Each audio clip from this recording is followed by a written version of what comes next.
বিসমিল্লাহির রহমানির রহিম। আসসালামু আলাইকুম রহমতুল্লাহ। সুপ্রিয় একাদশ, দ্বাদশ এবং এইচএসসি শিক্ষার্থীরা, আজকে আমি তোমাদের সাথে মডিফায়ার্স নিয়ে আলোচনা করব। আমরা যদি প্রথমত হচ্ছে মডিফায়ার্সে যদি আমরা 5 আউট অফ 5 পেতে চাই, আমাদেরকে তিনটি বিষয় জানতে হবে, তিনটি বিষয় ভালোভাবে রপ্ত করতে হবে। এই তিনটি বিষয় যদি আমরা রপ্ত করতে পারি, ইনশাল্লাহ আমরা 5 আউট অফ 5 পেয়ে যাবো এক্সামের মধ্যে। প্রথম যে বিষয়টা আমাকে জানতে হবে সেটা হচ্ছে স্ট্রাকচার জানার কোনো বিকল্প নাই। স্ট্রাকচার কিসের স্ট্রাকচার, সেটা হচ্ছে মডিফায়ার্সের স্ট্রাকচারগুলো জানতে হবে। নাম্বার 2 হচ্ছে আমাদেরকে জানতে হবে ভোকাবুলারি জানতে হবে। যত ভোকাবুলারি জানবো তত আমাদের স্কিল বাড়বে, আমরা মডিফায়ার্সও ভালো পারবো। নাম্বার 3 যেটা আমাদেরকে জানতে হবে সেটা হচ্ছে কি বোর্ড কোয়েশন প্র্যাকটিস। আমরা যদি বোর্ড কোয়েশন বেশি বেশি প্র্যাকটিস করি, তাহলে আমাদের প্রবলেম যদি কোথাও থাকে সেটা আমরা সলভ করে নিতে পারবো। তাহলে আমরা প্রথম কাজ হচ্ছে আমরা স্ট্রাকচারগুলো জানবো। এখানে তো অনেকগুলো স্ট্রাকচার আছে, বাট আমরা 10 থেকে 11টা স্ট্রাকচার আমরা দেখবো ইনশাল্লাহ।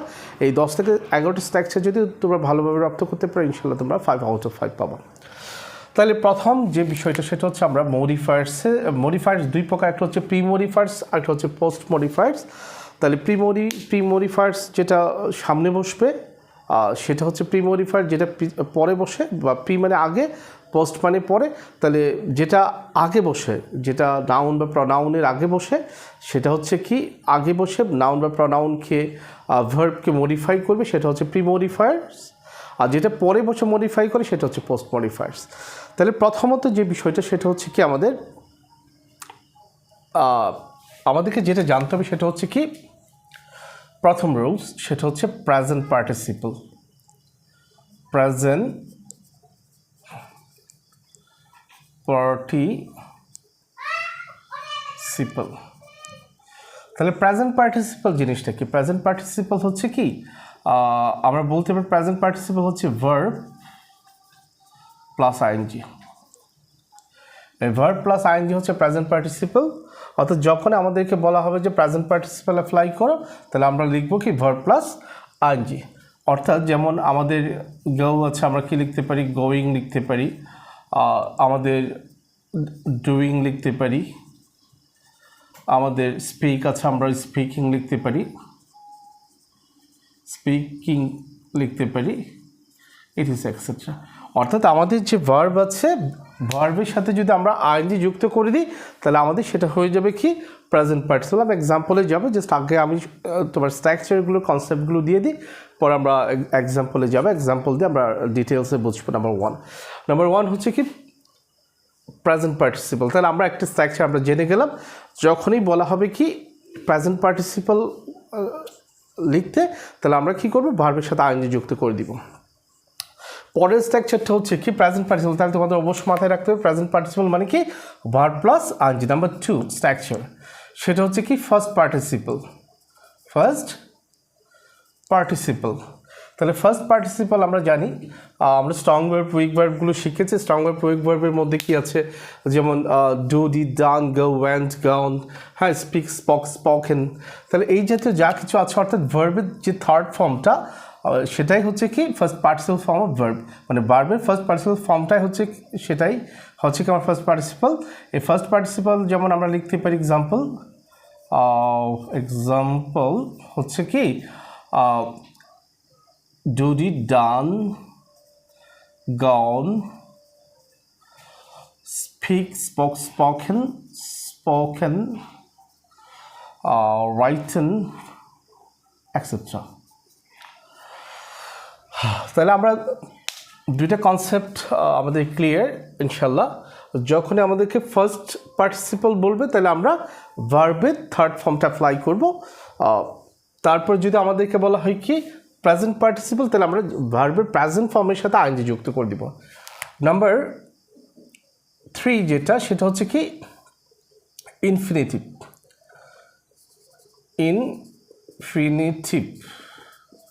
তাহলে ইনফিনিটিভ কি? ইনফিনিটিভ হচ্ছে কি আমরা ভার্বের সাথে, আগে আমি ভার্বের বিষয়গুলো ইনফিনিটিভ অনেক পরে, যদিও আমি আগে নিয়ে এসেছি বোঝানোর জন্য, যেহেতু ভার্ব রিলেটেড। ইনফিনিটিভ হচ্ছে কি ভার্বের সাথে কি করা? ভার্বের আগে টু যুক্ত করা। অর্থাৎ আমাদের ভার্বের যে প্রেজেন্ট ফর্ম আছে, এই ভার্বের প্রেজেন্ট ফর্মের সাথে আমরা কি করব টু যুক্ত করব, তাহলে আমরা বলতে পারি to plus verb, to plus ভার্বের প্রেজেন্ট ফর্ম অর্থাৎ V1 বা ভার্বের প্রেজেন্ট ফর্ম মানে present form of verb, present form of verb, present form of verb বা ভার্বের প্রেজেন্ট ফর্মের সাথে যদি আমরা কি করি টু যুক্ত করি, তাহলে আমাদের কি হলো ইনফিনিটিভ হয়ে গেল। নাম্বার 4 হচ্ছে কি premodify the noun. Premodify the noun বিষয়টা কি, modify the noun, এটা জাস্ট তোমাদের বোঝার সুবিধার্থে আমি পরের স্ট্রাকচারটাও দিয়ে দিই, সেটা হচ্ছে কি post modify the noun, post modify the noun. তাহলে প্রি মডিফাই আর পোস্ট মডিফাই সেম একটা স্ট্রাকচার দিয়ে আমরা দুইটা জিনিস কভার করতে পারবো। এটা হচ্ছে কি অ্যাডজেক্টিভ, যখনই আমার প্রশ্নের মধ্যে লেখা থাকবে প্রি মডিফাই দ্য নাউন অথবা পোস্ট মডিফাই দ্য নাউন, তাহলে আমরা চোখ বন্ধ করে কী করবো অ্যাডজেক্টিভ বসাবো। তাহলে প্রশ্ন হচ্ছে আমার অ্যাডজেক্টিভ কোনগুলো? অ্যাডজেক্টিভ হচ্ছে যেটা an adjective qualifies noun, a noun or pronoun, অর্থাৎ অ্যাডজেক্টিভ শুধুমাত্র নাউন বা প্রনাউনকে কোয়ালিফাই করবে, ঠিক আছে? তাহলে নাউন বা প্রনাউনকে কোয়ালিফাই করতে পারে, যেমন আমরা লিখতে পারি অনেস্ট, ফেমাস, বিউটিফুল, বিগ, এই যেহেতু এক্সেট্রা অনেক ওয়ার্ড দিতে পারি। জাস্ট আমরা যখন প্র্যাকটিসে যাব তখন আরও ডিটেলসে জানাবো। তাহলে আপাতত এতটুকু বুঝিয়ে রাখা আমরা স্ট্রাকচারগুলো শেখানোর জন্য স্ট্রাকচারগুলো দিয়ে দিচ্ছি। সেটা হচ্ছে কি, তাহলে আমরা লিখতে পারি, কয়েকটা এক্সাম্পল দিয়ে দিই। অনেস্ট, HONE, অনেস্ট, বিউটিফুল,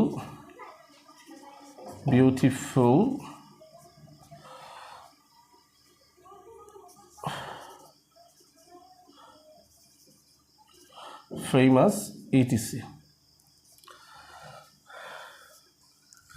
তাহলে একসাথে আমরা দুইটা বিষয় কভার করে নিলাম, একটা হচ্ছে প্রি মডিফাই দ্য নাউন, একটা হচ্ছে পোস্ট মডিফাই দ্য নাউন। তাহলে প্রি মডিফাই দ্য নাউন হচ্ছে কি, যেটা আমরা নাউনের পূর্বে বসাবো বা আগে বসাবো, আর পোস্ট মডিফাই দ্য নাউন হচ্ছে কি আমরা পরে বসাবো। নাম্বার 6 স্ট্রাকচার যেটা, সেটা হচ্ছে আর্টিকেল। আমরা প্রত্যেকে আর্টিকেল চিনি। আর্টিকেল কি, নাম্বার 6 আর্টিকেল হলো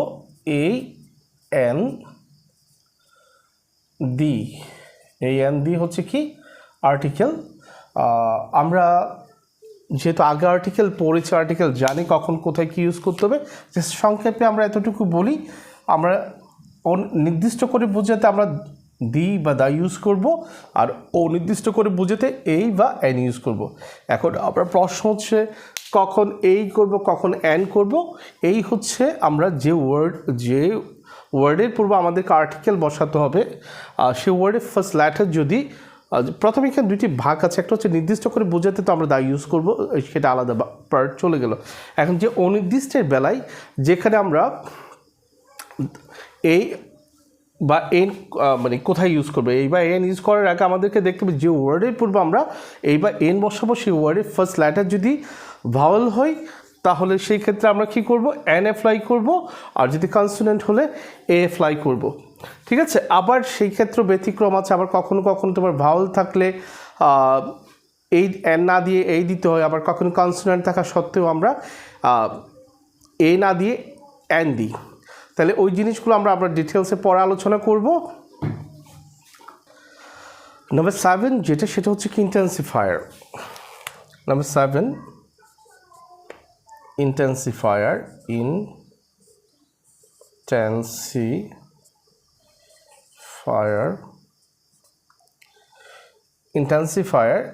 মানে ইন্টেন্সিফায়ারের বিষয়টা হচ্ছে খুব মজার। ইন্টেন্সিফায়ার বললে আমাদের ইন্টেন্সিফায়ার দরকার না, আমরা শুধু একটা ইন্টেন্সিফায়ার মনে রাখবো, যেহেতু আমরা শর্টকাট ওয়েতে আমরা শিখতে চাচ্ছি, সেটা হচ্ছে কি ভ্যারি। শুধুমাত্র আমরা ভ্যারি শিখলে আমাদের জন্য ইন্টেন্সিফায়ার, যেখানে আমাদের ইন্টেন্সিফায়ার লেখা থাকবে আমরা সেই ক্ষেত্রে কি করতে পারি, ভ্যারি অ্যাপ্লাই করলে আমাদের অ্যান্সার হয়ে যাবে, যেটাই থাকুক না কেন। আমরা শুধুমাত্র ইন্টেন্সিফায়ার দেখলে আমরা কি করব, ভ্যারি লিখে দিব। ভ্যারি লিখে দিলে ইনশাল্লাহ আমরা মার্কস পেয়ে যাব। নাম্বার 8 যেটা, সেটা হচ্ছে কি পসেসিভ। নাম্বার 8 হচ্ছে পসেসিভ। আচ্ছা, এটা একটু মুছে ফেলি আমি।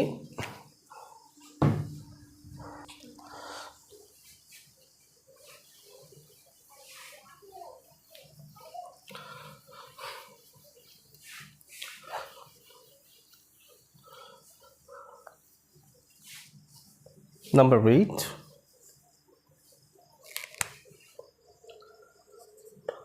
হচ্ছে পসেসিভ।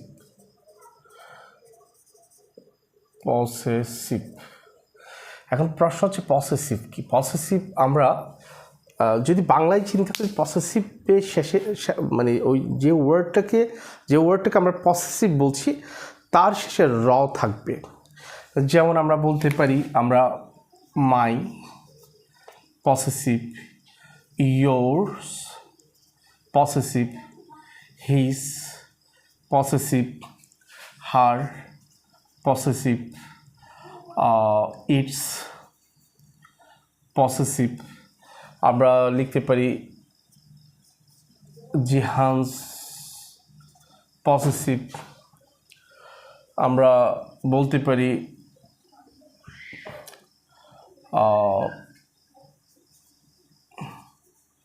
দুহাস, পসেসিভ। তাহলে একটু লক্ষ্য করো, এই যে দেয়ার, পসেসিভ, ইট ইস, আর অনেক আছে যাই। বাট একটা টেকনিক সেটা হচ্ছে কি, যেটাকে আমরা বাংলায় যদি কনভার্ট করি সেটা শেষে র থাকবে। যেমন আমার র আছে, ইয়োর্স তোমার র আছে, হিস তার র আছে, হার র আছে, ইটস তাহার র আছে, জিহান্স জিহানের র আছে, দুহাস দোহার র আছে, দিয়ের তাদের র আছে। তাহলে বিষয়টা হচ্ছে কি, পসেসিভগুলো আমরা চিনে রাখবো, যেখানে আমাদেরকে বলা হবে যে ইউজ পসেসিভ। তাহলে সেই ক্ষেত্রে আমরা এখান থেকে যেটা আমার সেন্টেন্স বেদে আমরা যেটা হয় সেটা আমরা অ্যাপ্লাই করব। আর মাথায় থাকতে হবে কি, পসেসিভের শেষে কি থাকবে, র থাকবে। নাম্বার 9 যেটা, সেটা হচ্ছে কি ডেমনস্ট্রেটিভ। ডেমনস্ট্রেটিভ হচ্ছে আমার নাম্বার 9, ডেমনস্ট্রেটিভ। ডেমনস্ট্রেটিভ বলতে আমরা বুঝি, ডেমনস্ট্রেটিভ কোনগুলো, সেটা হচ্ছে কি আমরা দিস,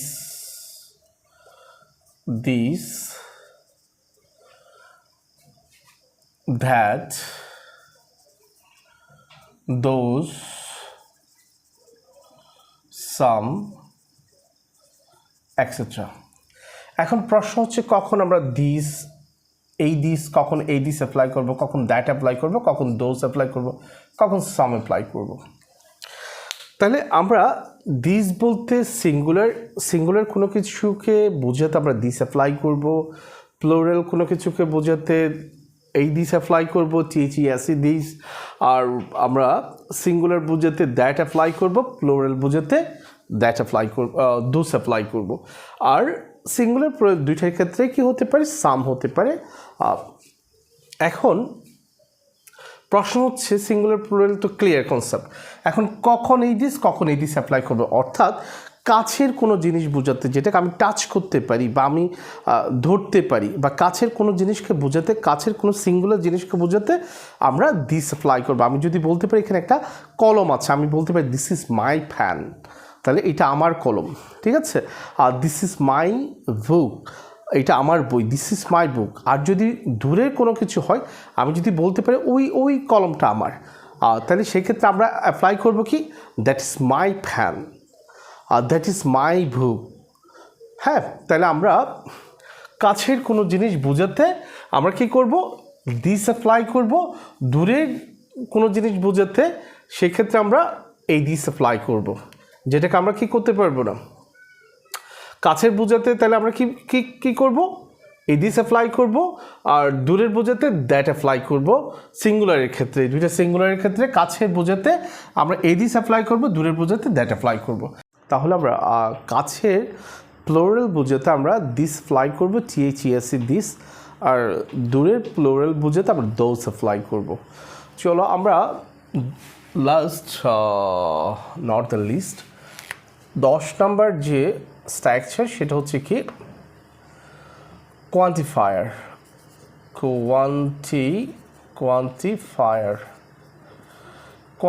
কোয়ান্টিফায়ার বিষয়গুলো কি আমরা যেমন বলতে পারি 1 2 3 4 5 etc. Many, few, a little,